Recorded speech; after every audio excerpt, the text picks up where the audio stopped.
Mengetahui informasi terkini dari bantuan evakuasi korban gempa di Turki yang dilakukan Tim SAR Indonesia atau INASAR, kita hubungi jurnalis Kompas TV yang juga ikut di sana. Ada Cindy Permadi langsung dari Adana, Turki. Cindy, selamat siang waktu Jakarta. Ini gempa kembali mengguncang wilayah Hatay. Bagaimana kondisi saat ini di sana?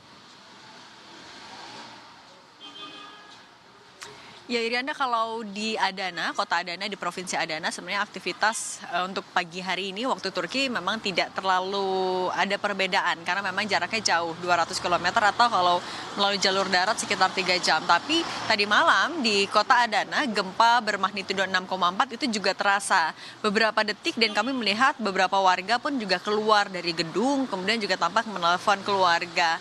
Dan kalau untuk di area epicentrum untuk gempa bermagnitudo 6,4 itu di distrik Defne, ada di Provinsi Hatay, memang masyarakat tentu menjadi lebih waspada karena selang waktu dari gempa pertama yang betul-betul merusak Turki itu hanya berselang 2 minggu saja. Kemudian tercatat kalau data terakhir dari AFAD, Lembaga Penanggulangan Bencana Turki, per tengah malam tadi yang disampaikan lewat akun Twitter resminya, sudah ada setidaknya 32 gempa susulan, setidaknya sampai tengah malam tadi. Yang terbesar adalah yang bermagnitudo 5,8 dan epicentrumnya adalah di Samanda. Samanda ini masih di Provinsi Hatay dan Samanda ini adalah area pantai sehingga memang sempat adanya potensi ataupun juga peringatan potensi tsunami yang dikeluarkan oleh AFAD setinggi 50 cm potensi kenaikan permukaan laut, tapi selang tidak begitu lama berdasarkan hasil evaluasi dicabut kembali. Juga sampai tadi tengah malam waktu Turki sekitar 42 laporan masuk ke nomor telepon emergensi ataupun juga darurat sehingga tim gabungan dari AFAD, pemadam kebakaran, tim kedaruratan dari NGO dan lain-lain juga langsung menuju ke area yang terdampak di Provinsi Hatay untuk mencari bagaimana dampak ataupun juga apakah ada korban. Memang kalau sejauh ini hingga pagi hari ini ada 3 korban meninggal dunia sudah dicatat dan 213 korban yang dilarikan ke rumah sakit. Tidak menutup kemungkinan angka ini juga masih bisa bertambah dan ini akan terus diupdate kembali. Untuk tim INASAR memang tadi malam sempat dihubungi kembali oleh AFAD. Mereka posisinya sudah selesai sebenarnya masa dukungan bantuan pencarian dan juga penyelamatan hari Minggu kemarin, hari Senin.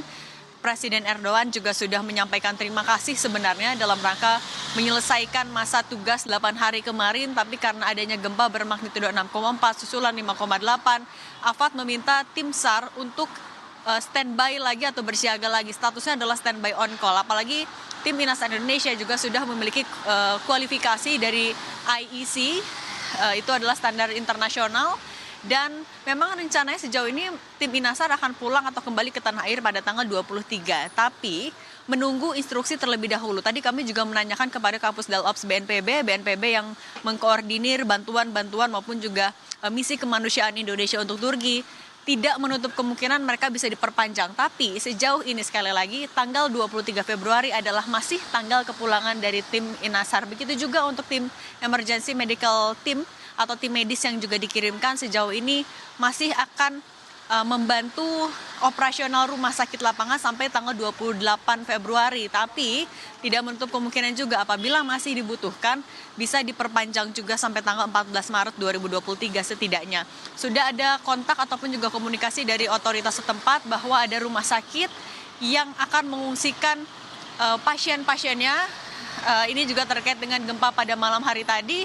Dan rumah sakit lapangan sangat terbuka untuk menampung pasien-pasien rujukan itu karena ada fasilitas lengkap termasuk juga ruang operasi atau tenda operasi, tenda IGD dan juga tenda rawat inap yang dilengkapi dengan penghangat. Kemudian juga ada relawan mahasiswa yang bertugas sebagai penerjemah, Irianda. Iya, kalau melihat tebal jaket Anda dan kemudian juga beberapa hal di samping Anda ini terlihat terasa sangat dingin juga di sana sepertinya Cindy ya. Dan kemudian kalau tim INASAR sendiri yang rencana balik tanggal 23 ke Indonesia, fokusnya selama 8 hari ke belakang ini di mana saja dan hingga 2 hari ke depan nanti setidaknya ya sampai ada on call lagi mungkin ada koordinasi tertentu akan titik lokasi fokusnya ada di mana saja?